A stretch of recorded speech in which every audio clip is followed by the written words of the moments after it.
হয়েছে তাতে আমরা আসলে ঘরে বসে থাকার মতো অবস্থায় নাই। কোটা সংস্কার আন্দোলনের পরিপ্রেক্ষিতে এবার সরাসরি মাঠে নামলেন মোশাররফ করিম।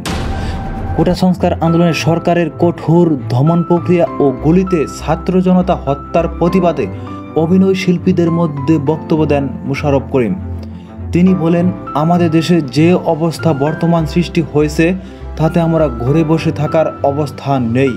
আমরা শান্তি চাই, রক্ত দেখতে চাই না, গোলাগুলি রক্ত দেখতে চাই না।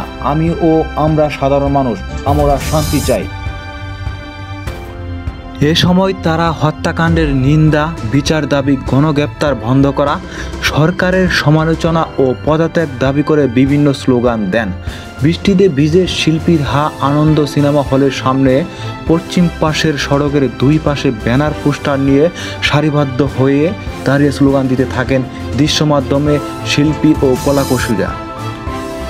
অভিনেত্রী আজমেরী হক বাঁধন বলেন, নাগরিক হিসাবে আমাদের সঙ্গে কিভাবে কথা বলতে হয় সেটি কি করেছেন, চেষ্টা করেছেন। আমরা ভালো দিন দেখতে চাই।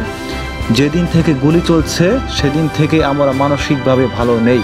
আমরা শিক্ষার্থীদের সঙ্গে একাত্ম, যারা মারা গেছে তাদের হত্যার বিচার চাই।